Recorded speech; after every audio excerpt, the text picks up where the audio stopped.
You have Harry, who definitely, I think, 100% wants back into the British royal family fold. I think you have Meghan, who doesn't want to, Meghan, who I think doesn't want reconciliation. It's quite sad. It's like you're hoping to see unity, you're hoping to see a strong royal family, but I just don't know if that's necessarily there right now. I just feel so sorry for Charles. These could be the last years of his life. Anytime he tries to kind of bridge this divide, Harry and Meghan sort of destroy it for him.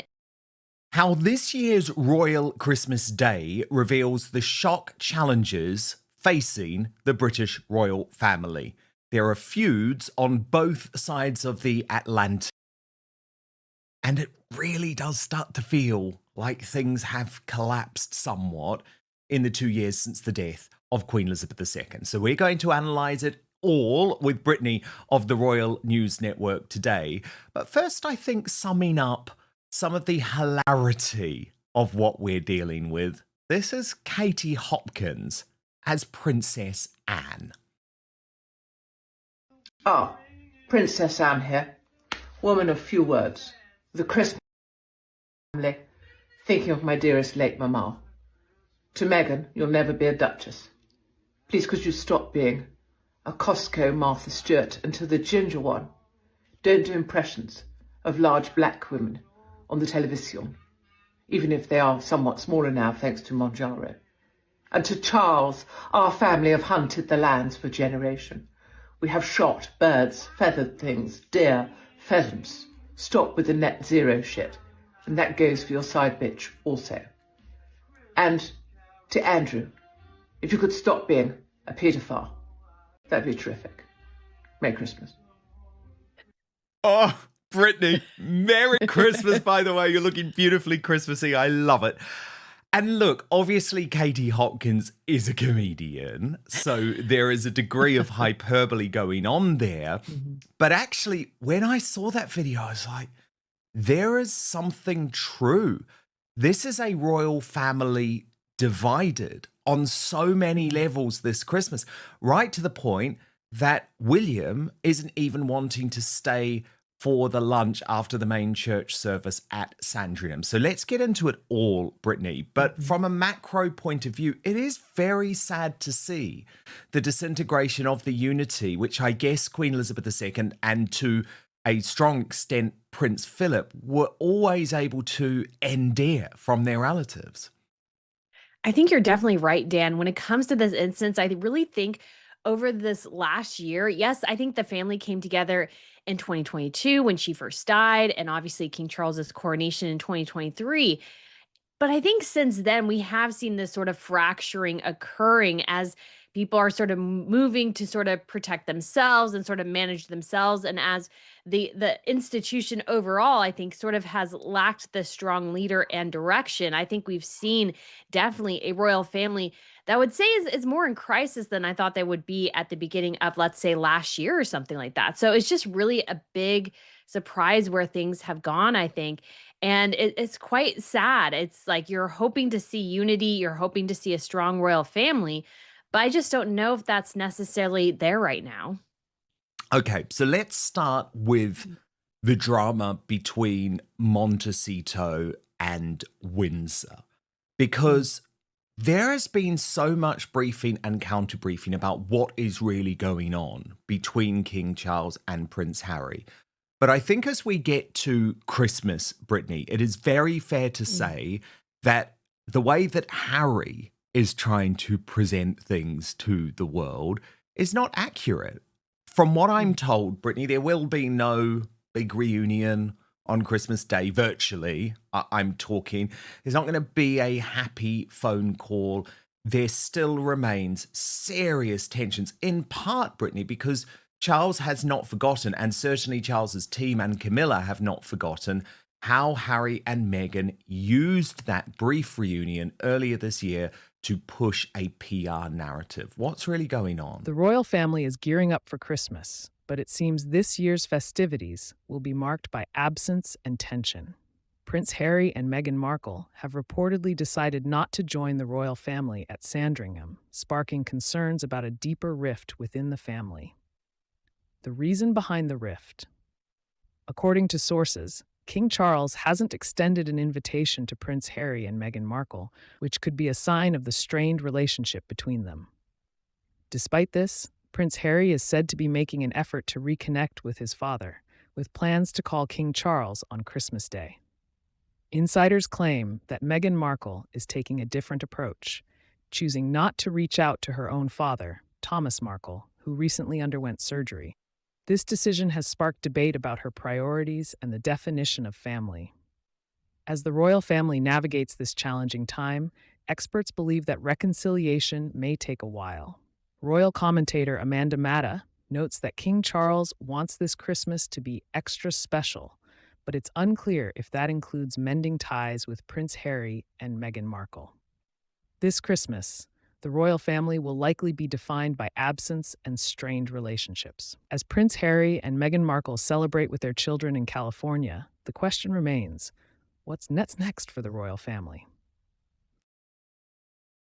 Doesn't want reconciliation unless she can protect her own interests, i.e., the title and maybe perhaps the title of her children. That's really the only thing she cares about in this particular scenario. And, I just feel so sorry for Charles because we don't know, obviously, how serious his cancer is. We got a great announcement about that not too long ago, but these could be the last years of his life, and he wants a relationship with his son. And anytime he tries to kind of bridge this divide, Harry and Meghan sort of destroy it for him and make it almost impossible for him to have a public relationship with Harry unless he basically, and I think again, this goes back to the tensions you were talking about within the family, causes tensions with William because it's like William, I'm sure, is like, we have to have some firm separation here between what is royal, what is Harry and Meghan. And Charles, in I think an effort to reestablish this relationship, is causing greater tensions in the family because I don't think a lot of people want him to. And it's just, you just had this very, very toxic, very divided circumstance here. And when it comes to Harry and Meghan, they will utilize any opportunity with the royals to exploit it for their own benefits. No matter if it damages Charles, William, Catherine, whoever, they'll do it. And so I think Charles should be much more aware of that, hopefully, than he was when he first tried, but he's just not going to get what he wants out of his relationship with Harry and Meghan at this point. But isn't he right to actually put his foot down for once and just say, actually, things are better than they looked? Certainly earlier this year, when Harry was talking about, the next year is going to be all about my dad, it was on this tacit understanding, Brittany, that this could be Charles's last Christmas. Now, I have reported the cancer remains incurable. He is certainly not in remission. There will be continued treatment into 2026. But at the same time, Brittany, his prognosis is slightly better than probably what Harry was expecting. So as a result, it's almost quite crude of the delusional Duke. But again, he's using that to almost get more and to bargain with Charles and the British royal family more. Certainly, I think that is behind the extra push for security, for example. Mm. Harry claims that he wants to come back to the UK for, you could say, the benefit of his family. But the reality is, and what Charles needs to make really, really clear to Harry, is that the future with the royal family as a working royal, as even a peripheral member, is just non existent. Harry needs to have private jobs. Harry is still constantly trying to relive basically his royal role by doing these cosplay royal duties. That's the only way you can really explain it. And if Charles lets this go on too long, he does risk Harry basically bringing the entire institution down. So Charles really has to figure out here what is the most important, which is the institution or his relationship with his son. Now, I understand how important the relationship with his son is. And I'm sure Harry is using a lot of these opportunities to try to wiggle his way back in. But how is he going to do that? Because Charles, I think, needs to know and understand that if Harry is only doing this all in the contingent that he gets to keep his title, keeps getting to do his cosplay royal routine, that only damages the institution and shows that his relationship with his father is not based at this point on actually having a personal interactions with his father. It's all about protecting himself and his own business interests and his own bank account. And I think that is something that Charles and the rest of the royals need to seriously consider what are Harry's motivations here, because I don't think they're good for him or the institution overall. Isn't it shocking, Brittany, when you look at this from a macro level, though? There were chances for 2 reunions this year. There were opportunities. If Harry and Meghan had actually shown some form of contrition, admitted that they were in the wrong, Brittany, there was an opportunity for the relationship with Charles to at least get back on some type of positive grounding. Likewise, Thomas Markle. But they can't do it. They have a fundamental inability, Brittany, to ever admit they are wrong about anything. They do, and it's so damaging to themselves. I mean, Harry in The Guardian says he basically has no regrets for what he's done over the last several years. And because he has no regrets, the man hasn't learned anything. And so part of the problem, I think, with Charles attempting to reestablish a relationship with Harry is that Harry has done wrong by his family. He's written a book, he's done a Netflix series, he said horrible things about them publicly many times for international consumption and turn their lives into punchlines. And there needs to be consequences for that. And in some ways, the world is enacting some of that. But Charles needs to not establish a relationship with Harry fully until Harry, I think, apologizes to him. If he doesn't do that, Harry is going to walk all over Charles. And I think that's already what Harry is attempting to do. Harry and Meghan have see no value in their other family members except for how it can enrich themselves. And so if you allow Harry in without him acknowledging fault, he'll just make the same mistakes again. He'll drag you through the mud again. And Charles, I mean, he just will have to just deal with the reality that his son is sort of gone at this point. There's not going to be a relationship. And there were several opportunities, like you said, for reunion, for Mm. reconciliation. But like the royals can't do it unless Harry and Meghan admit some sort of fault, unless they admit the things they've done wrong. They're still trapped in their victim narrative. And as we've seen, even with Thomas Markle recently, Meghan turns every situation into a victim narrative for herself. And the royal family can't allow Harry to do that. They have to be strong here. Otherwise, again, they'll be steamrolled by Harry and Meghan and their PR efforts. And Brittany, we remember that is what William has always advocated for. What does seem very clear this Christmas, Brittany, is increasingly the Prince of Wales is operating a separate court. He has so much more power. He's doing things his way. The modernization effort has almost begun with or without Charles's approval. That certainly to me seems behind this decision not to be at the Christmas lunch, given William has briefed, or his friends have briefed and made clear that come him taking over the throne, lots of these royal traditions that were very important to Queen Elizabeth II, and Charles has tried to continue them to honor his mother's memory, will be out the window. And they are in some ways, Brittany, quite old-fashioned, I guess, and they very much focus on that idea of what your titles allow you to get, where you stand in the royal pecking order. For example, the presents are given out in order of royal ranking.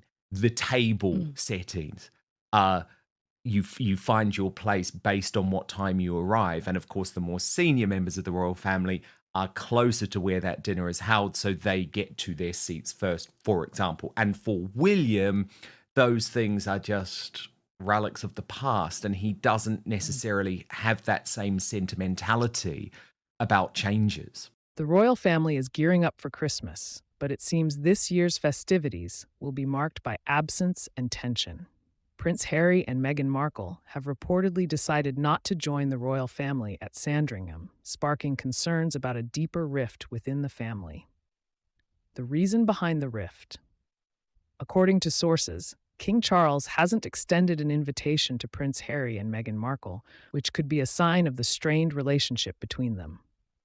Despite this, Prince Harry is said to be making an effort to reconnect with his father, with plans to call King Charles on Christmas Day. Insiders claim that Meghan Markle is taking a different approach, choosing not to reach out to her own father, Thomas Markle, who recently underwent surgery.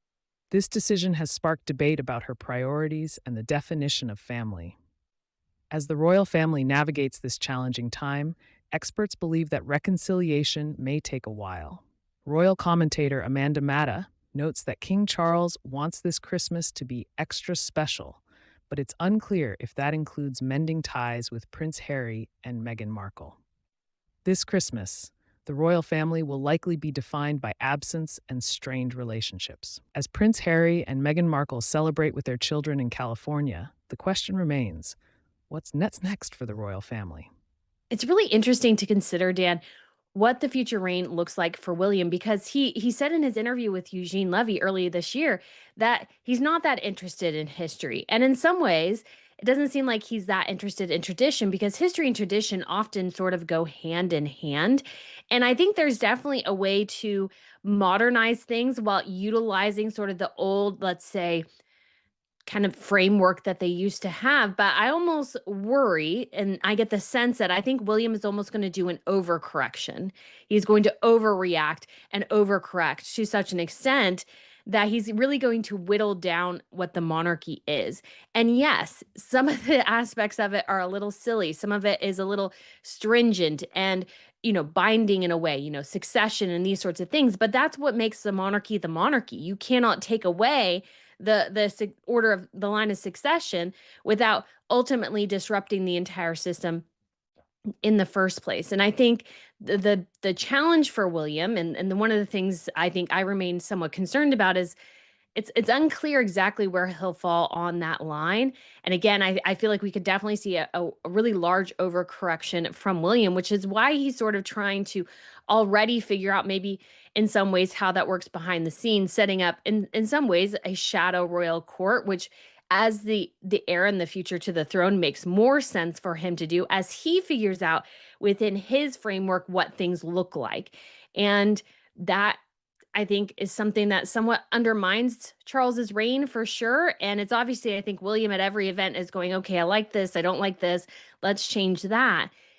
And I don't know in some ways how helpful some of that will be at the end of the day. Obviously, things remain to be seen, but I think we could see some really large changes when William is king. Like, number one, I'm thinking about is he probably won't be head of the Church of England. I think he'll decline that, but that's just my speculation at Totally. this point. And I think he won't be the head of the Commonwealth either. So these are monumental changes. Although, Brittany, there was an effort over the course of the year to try and convince us. I'm not sure if I'm convinced as a chronicler of William's life, but trying to convince us, Brittany, that he is leaning more into religion, especially in light of Catherine's cancer diagnosis and survival. She certainly has done, but do we believe he is going there, or is that the sort of very helpful PR spin from the courtiers who are like, holy heck, this guy is potentially going to be head of the Church of England. We've got to at least pretend that he's into this. I mean, it's a very serious question from a spiritual perspective. I consider it quite serious. If you're going to be head of the Church of England, if you don't really go to church every Sunday, if it's not something that you value in your life, you shouldn't be head of the Church of England. It should be that simple.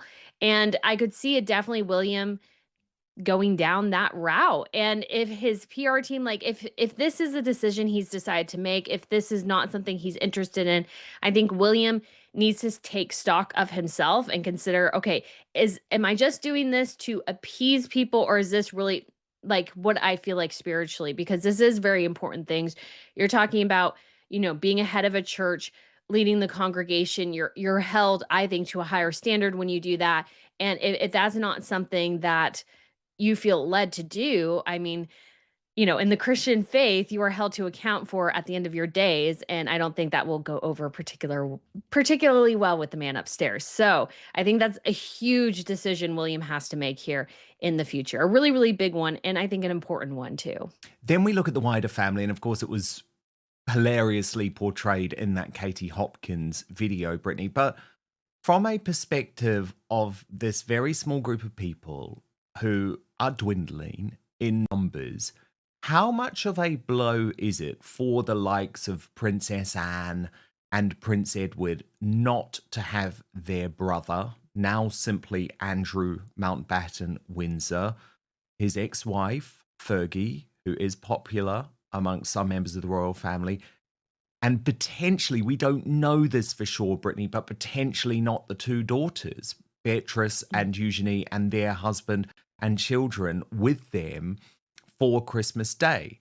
Because whatever you think of Andrew, and certainly members of the royal family think a lot about him, not all positive, certainly from the perspective of Prince William, not positive very much at all. But he has been a fixture, he has been there, and it's one of the more brutal decisions that you would argue was forced on King Charles, Mm. cutting his own brother from a private Christmas celebration. But I think because of the botched handling of the Andrew affair over years and years and years, from a PR perspective, it had to be made. Doesn't make it easier, though, Brittany, on a personal perspective. And we believe that Andrew and Sarah Ferguson will be spending their last Christmas together at Royal Lodge in Windsor, which they have also had to give up. Mm. And Andrew's situation is so challenging because you are so right, Dan, in saying that this is a problem that should have been handled years and years ago. It should have been dealt with years and years ago. They should have figured out either how to manage it, how to mitigate it, and these sorts of things. But it was one of those sort of holdovers from the reign of Queen Elizabeth that I think they weren't trying to deal with. They were kind of trying to leave it in the periphery, hoping it would go away. And I think this is a profound lesson for the royal family to learn is that sometimes things don't go away and you need to figure out how to address it rather than sort of having an ostrich head in the sand mentality here.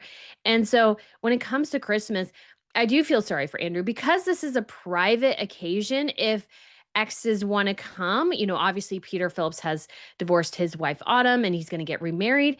If Andrew wanted to come to the Christmas service, I don't feel like that should be an issue because this should be a private family time. They're going to church. I feel like that is something that should be considered sacred if that's what they want to do. But I understand how bad it is from a PR perspective. And I feel like, in my personal opinion, that the royal family let it get to this level where you do have to say, no, you can't come to, let's say, not only church service, but maybe Easter service with us because your reputation is so bad. It's just something that could have been managed so much better. And Charles just like he obviously Queen Elizabeth started it, but Charles sort of waited until the last moment. And now we have this situation where, the girls had to decide, do they spend Christmas with their parents, with the rest of their family? Like they want to keep their title. So how do they manage it? Like it's just a mess and it's just so unfortunate in so many ways because this could have been handled again years and years ago and then we wouldn't have to deal with this situation now. It's sort of a mess. It's a mess for the girls, it's a mess for Andrew and Sarah. And for the holidays, I'm curious what the girls will decide to do, but I understand, if they decide to stay with their parents, totally understandable. But they decide to hang out with their royal relatives, like that's understandable as well. But it's going to be tough for them, and I feel for them. No, it really is. It really is, Mhm. Brittany. And I just keep thinking, isn't it interesting that in all of this, William wants his children, and remember, one of those three children is at some point going to be king. He wants his children not to experience the old fashioned royal Christmas at Sandringham, but I would argue the much more modern, more traditional, the more loving Christmas with the Middleton family. And it just strikes me as something quite significant, given that Harry and Meghan's children have never even experienced an English Christmas either. This is certainly the changing of the royal guard for good or ill. Mm. It again, it's one of those situations, Dan, where we'll have to see how it eventually plays out. We can't make total predictions here yet because you have the possibility or the probability that in some ways, again, William is almost overcorrecting to such an extent that his children may not have, let's say, in some ways, as much respect for the monarchy, because part of the monarchy is these traditions that may seem somewhat archaic, but are incredibly important to the institution. And obviously, they're bringing their children to more engagements. I wish they would do it even more because I know I've seen in other European countries, in the Netherlands, Catherine Amalia attended her she's only 22, just turned 22, attended her 4th or 5th state visit. And so it's one of those things where it's just a interesting perspective to see, I think, how other royal families, I think, integrate some of this more and more, whereas William, I think, is trying so hard to achieve normalcy, which or at least normalcy like, the rest of us experience, that he might sort of develop in his kids somewhat a disdain for aspects of the monarchy. And he's not intending to do that, but it's always a question of something that might happen at the end of the day. So it's just a curious thing to see. And we'll, again, see how this all plays out in the years to come.